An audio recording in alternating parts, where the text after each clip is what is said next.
Bonjour à tous et bienvenue dans votre émission pour un déconfinement réussi, ce qu'il faut savoir. Aujourd'hui, nous tentons de répondre à la question suivante. Pourra-t-on venir à bout du coronavirus alors que certains professionnels de santé tentent de relativiser l'alarmisme ambiant autour d'une possible seconde vague? Une interrogation subsiste.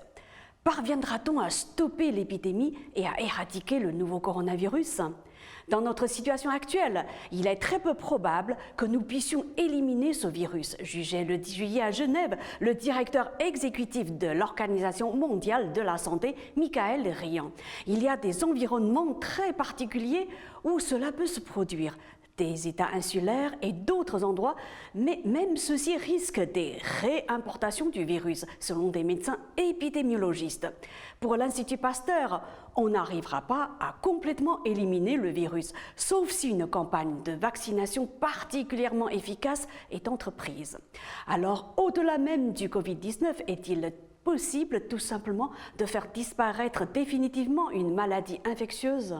Voici quelques éléments de réponse. Il y a d'abord une question de définition. Faire disparaître une maladie infectieuse peut signifier deux choses. Soit l'élimination de la maladie chez l'homme avec ou sans restriction géographique, soit l'éradication du virus sur Terre pour qu'il ne circule plus du tout, y compris chez les espèces animales potentiellement atteintes. Pour cela, plusieurs conditions doivent être réunies. En premier lieu, il faut que le virus n'ait plus de réservoir animal ou environnemental, sinon des réintroductions pourront se passer à tout moment. Il est par exemple illusoire de supprimer tous les oiseaux pour faire disparaître la grippe. On peut donc éliminer la maladie chez l'homme, mais ne pas l'éradiquer sur la planète pour autant. Autre condition nécessaire, il faut que le virus soit stable génétiquement. Si un virus mute tout le temps, on n'arrivera pas à avoir une immunité pour toute la population. Moins il y a de variantes du virus, mieux on peut lutter contre lui. Il faut savoir que chaque année, le vaccin contre la grippe saisonnière est mis à jour selon la nature des souches virales en circulation. Lutter contre une maladie infectieuse nécessite aussi une capacité d'identification et de traçage des infections.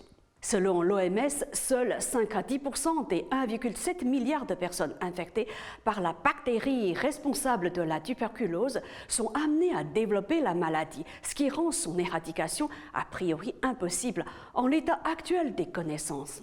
Et c'est justement là que se trouve un point crucial pour lutter contre un virus. Pour l'éliminer, il faut un vaccin très efficace, peu cher et facile à administrer à pratiquement la totalité de la population mondiale ou aux animaux concernés. Mais faut-il encore avoir les moyens de le faire? Par exemple, on a éliminé la rage du territoire français en vaccinant les animaux domestiques. Et aussi les renards, l'homme étant un cul-de-sac, c'est-à-dire il n'y a pas de transmission interhumaine du virus. Mais dans le reste du monde, la rage cause 59 000 décès par an, principalement en Asie et en Afrique. En finir avec ce virus s'avère difficilement faisable selon des experts. Qu'en est-il alors de l'éradication du Covid-19 ?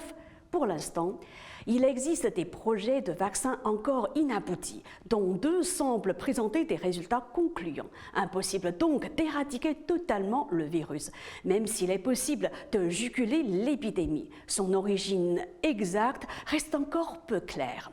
De toute façon, on ne pourra pas éradiquer tous les coronavirus. Il en existe probablement des milliers. Selon le site de données britannique Our World in Data, le 28 juillet, le Canada recensait 699 nouveaux cas de coronavirus. Nous devons accepter le fait que le coronavirus fera partie de notre quotidien pendant quelque temps et trouver des façons de composer avec cette situation.